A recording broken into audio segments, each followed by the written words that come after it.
Subscribe करंतु आम channel को आउ प्रेस करंतु बेल आइकन को जहाद्वारा आम लेटेस्ट वीडियो नोटिफिकेशन आपण मानकु सर्वप्रथम मिल जिवो। नमस्कार बंधुगण ओम नमः शिवाय। आपण मानकु आम यूट्यूब चैनल को स्वागत। बंधुगण आगामी 48 घंटा अर्थात आगामी 2 दिन रे जदि आमे कहिबा आपणक जीवन रे महापरिवर्तन आसीबाकू जाउछि। आपणकर संपूर्ण राशिफल 100% सठिक आमे आज आपण मानकु कहिबाकू जाउछु। फ्रेंड्स, ग्रहंकर बदलुथुबा चाल आपणक जीवन रे सब प्रकार तूफान आनिबा पई जाउछि। ए तूफान रे जदि कहिबा आपणकर भाग्य संपूर्ण भाव रे बदली जिवो। संपूर्ण वीडियो जानिबा पई वीडियो को आरंभ रु पूरा शेष पर्यंत देखंतु, कारण आज जो ग्रहंकर चाल रे परिवर्तन हेउछि ताहा बहुत ही भाग्यशाली गोचर हेबा पई जाउछि। कारण चंद्रमा ए समय रे जदि कहिबा मेष राशि रे संचार करिवे, तो ग्रह मानकर चक्रव्यूह रे आपणकर जीवन केउंठी ना केउंठी अटकी जे रहिथिला एबे परिवर्तन हेबाकू जाउछि। तेणु ध्यानर सह वीडियो को देखंतु। आपणको आपणको जीवनर प्रतिटी क्षेत्र रे भिन्न भिन्न प्रकारर कार्य सफलता देखिबाकू मिलिबो।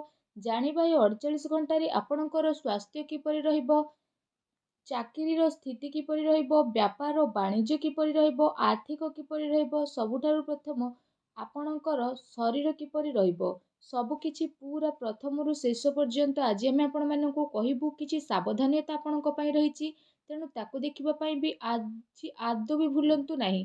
कारण ग्रह मानकर जो परिवर्तन हेउछि सेथिरु बंचिकी रहिबा आपणक पई बहुत अधिक जरूरी अटे। तेणु वीडियो को ध्यानर सह शुणंतु। आगामी 48 घंटा आपण समस्तक पई बहुत ही खास हेबाकू जाउछि। तेणु सबुठारु प्रथमे वीडियो को लाइक करंतु और तले थिबा कमेंट बॉक्स रे सच्चा श्रद्धा भाव रे ओम नमः शिवाय बोली अवश्य लिखि दियंतु।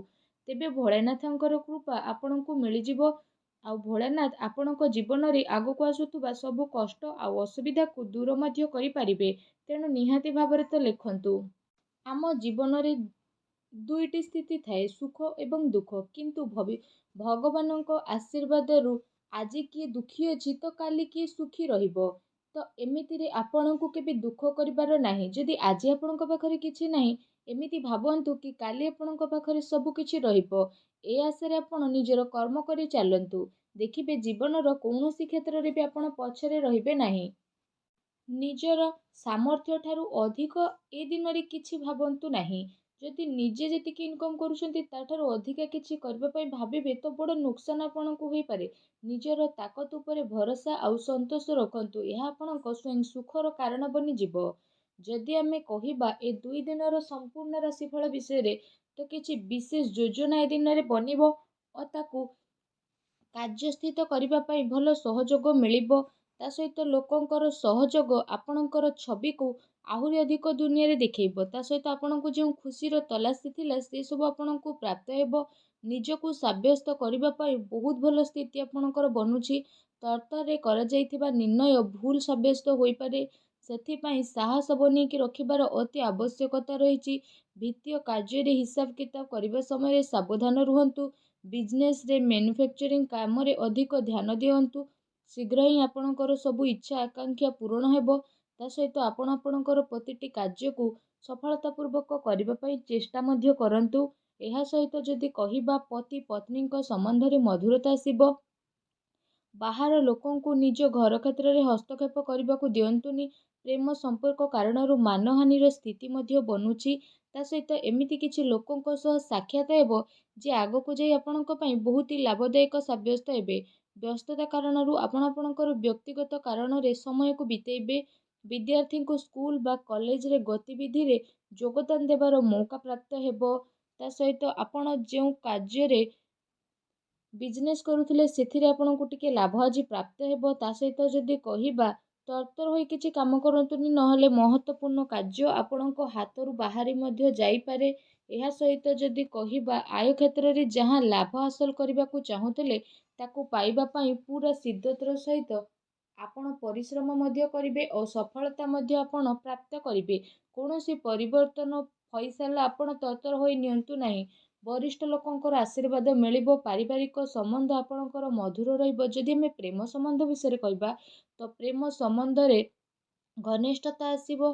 चिंताजनक स्थिति आपण दूरेकी रहिबे। ମୁଣ୍ଡବିନ୍ଧା ସର୍ଭାଇକାଲ କିଛି ପ୍ରୋବ୍ଲେମ୍ ମଧ୍ୟ ଆପଣଙ୍କୁ ଫେସ୍ ହେବାକୁ ପଡ଼ିପାରେ। ଦିନର ଆରମ୍ଭରୁ ନିଜର ଖାସ୍ କାର୍ଯ୍ୟକୁ ଆରମ୍ଭ କରିବା ପାଇଁ ଆପଣ ଚେଷ୍ଟା କରନ୍ତୁ। ଏ ସମୟରେ ପରିବାର ସହ ଜଡ଼ିତ କୌଣସି ମହତ୍ତ୍ୱପୂର୍ଣ୍ଣ ଫଇସଲା ବା ଡିସିସନ୍ ନେବାକୁ ପଡ଼ିପାରେ, ଯାହା ଆପଣଙ୍କ ପାଇଁ ସକାରାତ୍ମକ ହେବ।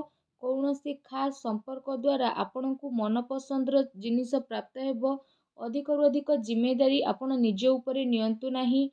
କୌଣସି ସୂଚନା ମିଳିବା କାରଣରୁ ଘରେ ଉଦାସୀର ମାହୋଲ ରହିବ। ମନୋବଳ ମଜବୁତ ରଖିବାର ବହୁତ ଜରୁରୀ ରହିଛି। କୌଣସି ପଲିସିରେ ନିବେଶ କରିବାରେ ସମୟ ଆପଣଙ୍କର ଅନୁକୂଳ ରହିବ। ବିଜନେସ୍ ପାଇଁ ବି ସ୍ଥିତି ଆପଣଙ୍କର ବହୁତ ଭଲ ରହିବ। ମହିଳାମାନେ ବ୍ୟବସାୟ ପ୍ରତି ଅଧିକ ସକ୍ରିୟ ରହିବେ। ସଫଳତା ମଧ୍ୟ ଆପଣଙ୍କୁ ପ୍ରାପ୍ତ ହେବ। ଆପଣଙ୍କର ଅହଙ୍କାର ସବୁ ଦୂର ହେବ। କାର୍ଯ୍ୟ ଆପଣଙ୍କର ଦୂର ମଧ୍ୟ ହୋଇପାରେ। ପତି ପତ୍ନୀଙ୍କ ସମ୍ବନ୍ଧ ବହୁତ ମଧୁର ରହିବ ତଥା ଘରେ ଶାନ୍ତିର ମାହୋଲ ବନିବ। କିନ୍ତୁ ଧ୍ୟାନ ରଖନ୍ତୁ, ପ୍ରେମ ସମ୍ବନ୍ଧକୁ ଆହୁରି ଅଧିକ ଭଲ କରିବା ପାଇଁ ଆପଣ କିଛି ନା କିଛି ନୂଆ କରନ୍ତୁ। ତା ସହିତ ଅନୁଭବୀ ଲୋକଙ୍କର ମାର୍ଗଦର୍ଶନରେ କୌଣସି ମୁସ୍କିଲର ସମାଧାନ ମଧ୍ୟ ହୋଇଯିବ। କୌଣସି ପୂର୍ବ ଯୋଜନାକୁ ପ୍ରୟାସ କରିବାରେ ଦିନ ଠିକ୍ ରହୁଛି। ଘରର ବୃଦ୍ଧ ଲୋକଙ୍କର ଆଶୀର୍ବାଦ ସହଯୋଗ ପ୍ରାପ୍ତ ହେବ। ନିଜ ବ୍ୟକ୍ତିଗତ କାର୍ଯ୍ୟକୁ ନଜରଅନ୍ଦାଜ କରି ଅନ୍ୟକୁ ସାହାଯ୍ୟ ସହଯୋଗ କରନ୍ତୁ, ଯାହାର ନକାରାତ୍ମକ ପ୍ରଭାବ ଆପଣଙ୍କ କାର୍ଯ୍ୟ ଉପରେ ପଡ଼ିପାରେ। ଏ ସମୟରେ କୌଣସି ପ୍ରକାରର ବାଦବିବାଦ ଠାରୁ ଦୂରେଇ ରୁହନ୍ତୁ, କାରଣ ଏ କାରଣରୁ ଆପଣଙ୍କର ବ୍ୟକ୍ତିଗତ କାର୍ଯ୍ୟରେ ବ୍ୟବଧାନ ମଧ୍ୟ ଆସିପାରେ। ତା ସହିତ ବ୍ୟବସାୟ କୌଣସି ମହତ୍ତ୍ୱପୂର୍ଣ୍ଣ ସୂଚନା ଏ 2 ଦିନରେ ଆପଣଙ୍କୁ ମିଳିବ। ତା ସହିତ ବହୁତ ଭଲ ସ୍ଥିତି ମିଳିବା କାରଣରୁ ଆପଣଙ୍କୁ ଏତେ ଥକାପଣ ହେବନି। ସରକାରୀ ଚାକିରି କରୁଥିବା ବ୍ୟକ୍ତିଙ୍କୁ ଭଲ ଜିମ୍ମେଦାରୀ ମିଳିବ। ପତି ପତ୍ନୀଙ୍କ ଭିତରେ କୌଣସି ଛୋଟ କଥାବାର୍ତ୍ତାକୁ ନେଇ ଲଢ଼ାଇ ଝଗଡ଼ା ଭଳି ସ୍ଥିତି ରହିବ। ନିଜର ସ୍ୱଭାବରେ ପରିବର୍ତ୍ତନ ଆଣନ୍ତୁ। କୌଣସି ଖାସ୍ ଭଲ ସମ୍ପର୍କ ଆପଣଙ୍କର ଆସିବାର ବନୁଛି। ସ୍ୱାସ୍ଥ୍ୟ ପ୍ରତି ସଜାଗ ରହିବାର ଆବଶ୍ୟକତା ରହିଛି। ନିଜର ଖାଦ୍ୟପେୟ ଆଉ ଆରାମରେ ଆପଣ ବିଶେଷ ଭାବରେ ଧ୍ୟାନ ଦିଅନ୍ତୁ। ଘରେ କୌଣସି ନୂଆ ବସ୍ତୁ ବା ଇଲେକ୍ଟ୍ରୋନିକ୍ ଜିନିଷ କିଣାକିଣି କରିପାରନ୍ତି। ଜମିବାଡ଼ି ସମ୍ବନ୍ଧିତ କାର୍ଯ୍ୟରେ ପ୍ରଗତି ଉପରେ ବିଶେଷ ଭାବରେ ଧ୍ୟାନ ଦିଅନ୍ତୁ। ମହିଳାମାନେ ନିଜର ଯୋଗ୍ୟତା କାର୍ଯ୍ୟବର୍ଗ ଉପରେ କୌଣସି ମହତ୍ତ୍ୱପୂର୍ଣ୍ଣ କାର୍ଯ୍ୟ ହାସଲ କରିବେ। ନିଜର ଉପଲବ୍ଧି ଅନ୍ୟ କାହା ଆଗରେ ବଖାଣି କରନ୍ତୁ ନାହିଁ। କୌଣସି ସମ୍ପର୍କୀୟଙ୍କ ସହ ଆପଣଙ୍କର ଲଢ଼େଇ ଝଗଡ଼ା ହୋଇପାରେ। ଭଲ ହେବ କି ଛୋଟମୋଟ ନକାରାତ୍ମକ କଥାକୁ ନଜରଅନ୍ଦାଜ ଆପଣ କରନ୍ତୁ। ଯୁବବର୍ଗଙ୍କୁ ନିଜର ଲକ୍ଷ୍ୟ ଉପରେ ଧ୍ୟାନ ଦେବାର ଆବଶ୍ୟକତା ରହିଛି। କାର୍ଯ୍ୟକ୍ଷେତ୍ରରେ ବ୍ୟବସାୟିକ ସ୍ଥିତି ବହୁତ ଭଲ ରହିବ। ଆର୍ଥିକ ମାମଲାରେ ଘରର କୌଣସି ବରିଷ୍ଠ ବ୍ୟକ୍ତିଙ୍କର ମାର୍ଗଦର୍ଶନ ସହଯୋଗ ଆପଣଙ୍କ ପାଇଁ ଉପଯୁକ୍ତ ସାବ୍ୟସ୍ତ ହେବ। ଚାକିରିପେଶା ବ୍ୟକ୍ତିଙ୍କୁ ସାବଧାନ ବନେଇବାର ଅତି ଆବଶ୍ୟକତା ରହିଛି। କୌଣସି ବରିଷ୍ଠ ବ୍ୟକ୍ତି ଆପଣଙ୍କ ଉଚ୍ଚ ଅଧିକାରୀଙ୍କ ସହ ବିବାଦ ବା ଝଗଡ଼ା ହୋଇପାରେ। ପାରିବାରିକ ବାତାବରଣ ସୁଖପୂର୍ଣ୍ଣ ରହିବ। ପତି ପତ୍ନୀ ଜଣେ ଆଉ ଜଣଙ୍କର ଭାବନାକୁ ସମ୍ମାନ ବନେଇକି ରଖିବେ। ପ୍ରେମ ଆଉ ରୋମାନ୍ସରେ ସମ୍ପର୍କ ଘନିଷ୍ଠ ହେବ। ଅନିୟମିତ ଖାଦ୍ୟପେୟ କାରଣରୁ ଲିଭର ସମ୍ବନ୍ଧିତ ସମସ୍ୟା ଆପଣଙ୍କର ଉତ୍ପନ୍ନ ହୋଇପାରେ। ଆପଣ ଘର ସମ୍ବନ୍ଧିତ ନିଜର ଜିମ୍ମେଦାରୀକୁ ବହୁତ ସମଝତାର ସହ ନିଭେଇବେ। ତା ସହିତ ମିଡ଼ିଆ ତଥା ବା ସମ୍ପର୍କ ସୂତ୍ର ଦ୍ୱାରା ଏମିତି କିଛି ଜାନକାରୀ ଆପଣଙ୍କୁ ପ୍ରାପ୍ତ ହେବ, ଯେଉଁ କାରଣ ପାଇଁ ଆପଣଙ୍କର କାର୍ଯ୍ୟ ଆସାନ ହେବ। ମହିଳାମାନେ ନିଜର ଘରୋଇ ତଥା ବ୍ୟବସାୟିକ କାର୍ଯ୍ୟକୁ ସହଜ ସରଳରେ ପୂରା ମଧ୍ୟ କରିବେ। ମାତା ପିତାଙ୍କ ସ୍ୱାସ୍ଥ୍ୟ ଚିନ୍ତାର କାରଣ ମଧ୍ୟ ବନିବ। ନିଜ ଇଚ୍ଛାକୁ ପୂର୍ତ୍ତି କରିବା ପାଇଁ ଆପଣଙ୍କୁ ଅଧିକ ପ୍ରୟାସ କରିବା ପାଇଁ ପଡ଼ିପାରେ। କଥାବାର୍ତ୍ତା କରିବା ସମୟରେ ଆପଣ ବିଶେଷ ଭାବରେ ସାବଧାନତା ରଖନ୍ତୁ। ଆପଣଙ୍କର ଭୁଲ କଥା ଆଉ କାହାକୁ ଆଘାତ କରିପାରେ। ବ୍ୟବସାୟରେ ପୂର୍ବ କିଛି ସମୟରେ ଚାଲୁଥିବା ଅସୁବିଧା ସବୁ ଦୂର ହେବ। କେବଳ ଧୈର୍ଯ୍ୟ ଆଉ ପରିଶ୍ରମର ଆବଶ୍ୟକତା ରହିଛି। ଆପଣଙ୍କର କାମ କରିବାର କିଛି ନୂଆ ଟେକ୍ନିକରେ ଆପଣଙ୍କୁ ସଫଳତା ପ୍ରାପ୍ତ ହେବ। କୌଣସି ମହତ୍ତ୍ୱପୂର୍ଣ୍ଣ ମିଟିଂରେ ଆପଣଙ୍କୁ ଆମନ୍ତ୍ରିତ କରାଯାଇପାରେ। ଫ୍ରେଣ୍ଡସଙ୍କ ସହ ପାରିବାରିକ ଗେଟ୍ ଟୁଗେଦର କିମ୍ବା ମନୋରଞ୍ଜନ ସମ୍ବନ୍ଧିତ ସ୍ଥିତିରେ ବହୁତ ଭଲ ଦିନ ଆପଣଙ୍କର ବ୍ୟତୀତ ହେବ। ମାନସିକ ଶାରୀରିକ ଖୁସି ଆପଣଙ୍କୁ ପ୍ରାପ୍ତ ହେବ। ସନ୍ତାନଙ୍କ କ୍ୟାରିୟର ସମ୍ବନ୍ଧିତ କୌଣସି ଶୁଭ ସମାଚାର ମଧ୍ୟ ମିଳିବା କାରଣରୁ ଘରେ ଉତ୍ସାହ ଭରା ବାତାବରଣ ମଧ୍ୟ ବନି ରହିବ। ନକାରାତ୍ମକ ପ୍ରବୃତ୍ତିର ଲୋକଙ୍କ ଠାରୁ ନିଶ୍ଚିତ ଭାବରେ ଦୂରତା ବନେଇକି ରଖନ୍ତୁ। ଅନ୍ୟଥା ସୋସାଇଟିରେ ଆପଣଙ୍କର ଛବି ନକାରାତ୍ମକ ବନିପାରେ। ଭୁଲ କାର୍ଯ୍ୟ କରିବାକୁ ଦୂରେଇ ରୁହନ୍ତୁ। ସମୟ ଅନୁସାରେ ଜିନିଷ ବ୍ୟବସ୍ଥିତ ନିହାତି ଭାବରେ ହେବ। ବ୍ୟବସାୟରେ ନୂଆ ଯୋଜନା ଆଦୌ ବନାନ୍ତୁ ନାହିଁ। ମୁସ୍କିଲ ଆସିବା ଦ୍ୱାରା ଘରର ବରିଷ୍ଠ ଲୋକଙ୍କର ପରାମର୍ଶ ନେବାର ଅତି ଆବଶ୍ୟକତା ଏ ଦିନରେ ରହିଛି। ଅଫିସରେ ନିଜ ସହଯୋଗୀଙ୍କ ସହ ବିବାଦର ସ୍ଥିତି ବନେଇବାକୁ ଆଦୌ ଦିଅନ୍ତୁନି। ପତି ପତ୍ନୀଙ୍କ ଭିତରେ ଆପୋଷିକ ସାମଞ୍ଜସ୍ୟ ଭଲ ରହିବ। ଘର ବ୍ୟବସ୍ଥା ସୁଖଦ ଆଉ ଅନୁଶାସନପୂର୍ଣ୍ଣ ରହିବ। ଯୁବବର୍ଗ ପ୍ରେମୀ ସ୍ଥିତିକୁ ନେଇ ଖୁସି ରହିବେ। ନକାରାତ୍ମକ ବିଚାର ଭାରି ହେବା କାରଣରୁ ଆପଣଙ୍କ ସ୍ୱାସ୍ଥ୍ୟ ମଧ୍ୟ ପ୍ରଭାବିତ ହେବ। କିଛି ସମୟ ଧ୍ୟାନ ବା ମେଡିଟେସନରେ ଆପଣ କମେଇବେ। ସ୍ଥିତି ଆପଣଙ୍କ ପାଇଁ ବହୁତ ଭଲ ରହିବ। ବ୍ୟବସାୟରେ ଏ ଦିନରେ ପାରଦର୍ଶିତା ରଖିବାର ଅତି ଆବଶ୍ୟକତା ରହିଛି। ଅଧିକ କାର୍ଯ୍ୟ ଚିନ୍ତା କାରଣରୁ ମୁଣ୍ଡବିନ୍ଧା, ପେଟ ବଥା ଭଳି କିଛି ସମସ୍ୟା ଆପଣଙ୍କୁ ଆସିପାରେ।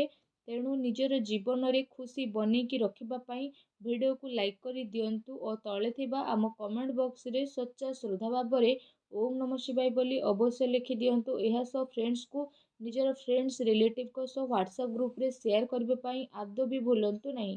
ଆପଣଙ୍କ ଦିନ ଶୁଭ ମଙ୍ଗଳମୟ ହେଉ। ଧନ୍ୟବାଦ।